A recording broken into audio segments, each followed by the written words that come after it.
I remember the first rally I took part in, many years ago, I can't remember when, just soon after I left the IAS, I felt everyone was looking at me. You know, when it was a rally in Delhi, I thought everyone's looking at me and no one looks at you. No one. Of course now you all know that no one looks at anybody. We're just a mass of people. And I have a loud voice. So I was always singled out for shouting the slogans. So I had to shout the slogans. And I thought, God, I wonder who's there looking at me. Then I told myself, you're a stupid middle-class woman. No one's looking at you. There's nothing else for people to do but look at me. There are a mass of people protesting. They look at the mass of people going. So the inhibitions that we have against speaking out are varied. I think we'll have to get rid of it. Some of us write. Kalpana has written. I don't accept her modesty. She has written and she's changed. Sainath sitting there, he's done so much to change perceptions, concepts. You don't have to really live in a small village to do it. And incidentally, sacrifice, so highly eulogized in this country, is rubbish. No one sacrifices anything. We all do what we want to do.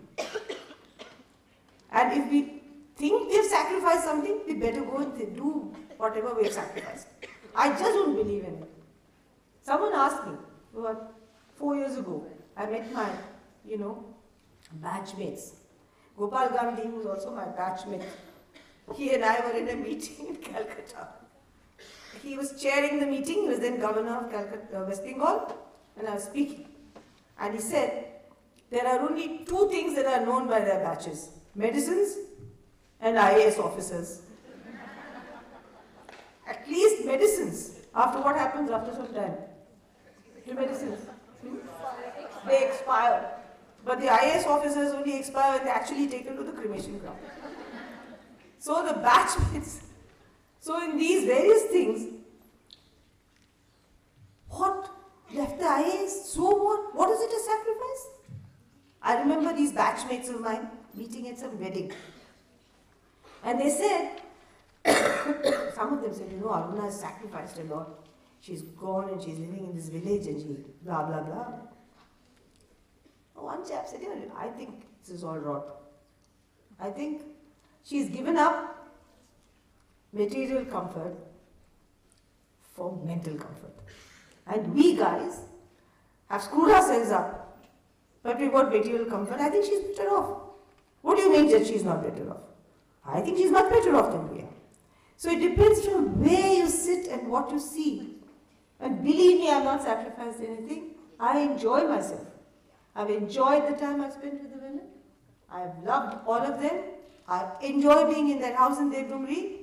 I feel so happy that I sit on that mud floor. I learned how to make rotis on the chula. It was a great effort. But now I can make 50 rotis and feed all our workers who come. And it's an achievement when every roti is round. And to light the chula, you need so much skill because it doesn't light easily. You have to learn how to light the chula. These are wonderful things. And I think somewhere we've lost touch with living. And I think what Devdumri and the MKSs do to me is to put me in touch with what is living.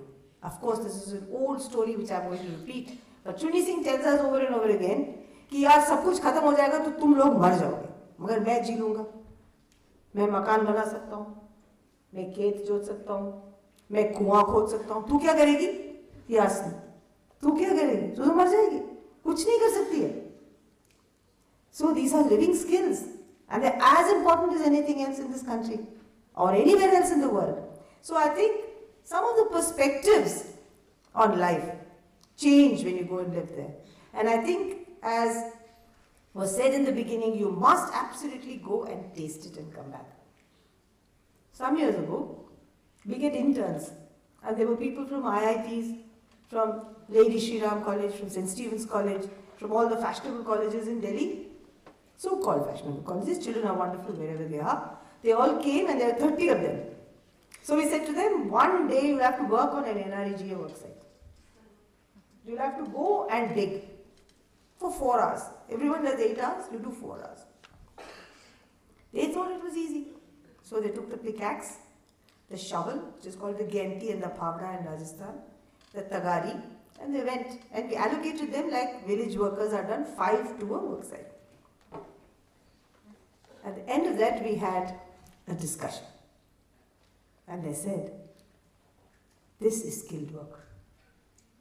Who calls it unskilled work? To lift that genti and not kill the person behind you, because it's double-edged. It's frightening. You know, you lift it and you really, I feel scared.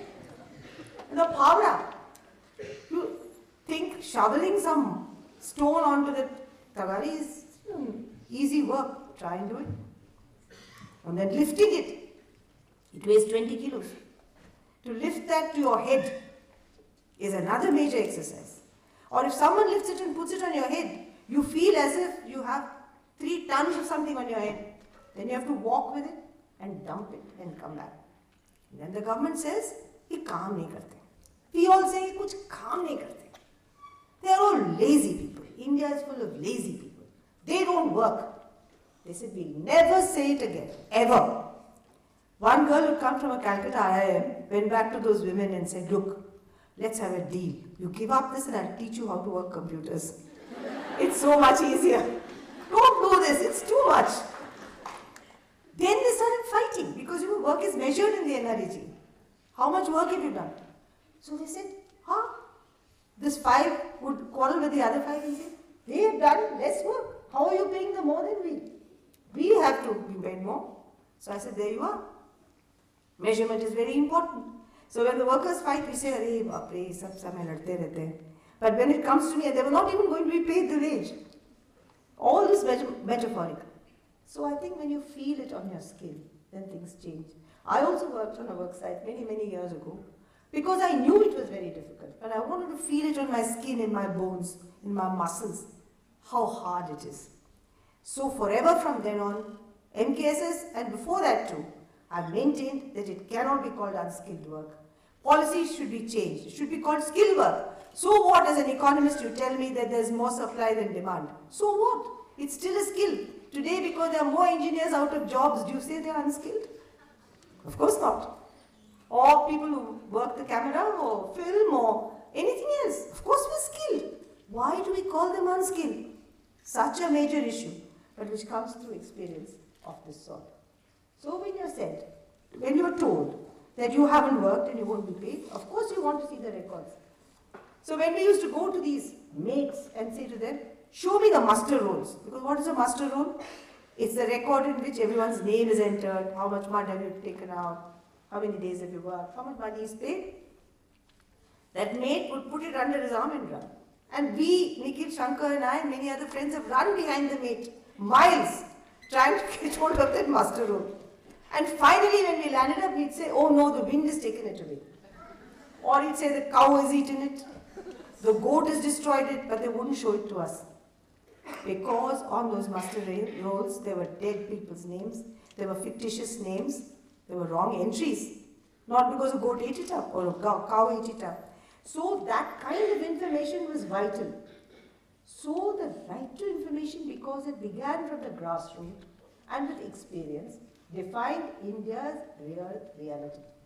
It said this is the reality which we want to fight and this is how we should do it. So the law got framed on the basis of that perception. It was framed by ordinary people in principle. But they had, as Kalpana said, there had to be advocacy, we had to go and fight with chief ministers, we had to argue with political parties, we had to argue with economists, we had to persuade legal advisors to join us, and journalists joined us very soon, early on. So we had journalists on our side, we had big doyens of journalism on our side. We fought this battle and we got them to make the law as we wanted it. So actually, to strengthen democracy, we need laws to be framed by people. But you cannot say that you don't need a parliament to frame the law, that you don't need a legislature to debate on the law. That's where our disagreement with the present Lokpal debate has been very sharp.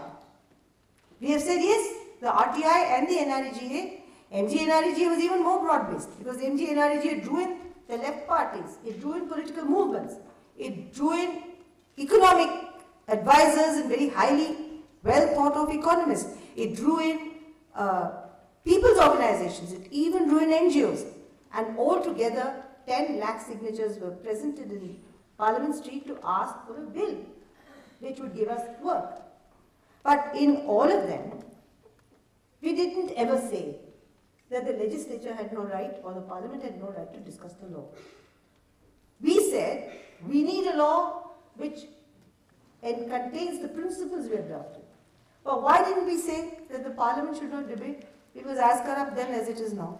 There's been no great change in corruption, as far as I know. More money has come in, therefore there's more corruption, or more information has come out. So you think there's more corruption, parliamentarians have been the same. But there is a catch-22 situation in this. If you say Parliament shouldn't debate the law, it should do exactly what I say, then you should disband Parliament. So what is the business of a parliamentarian? Is to look at the law, think about the law, and enact a law.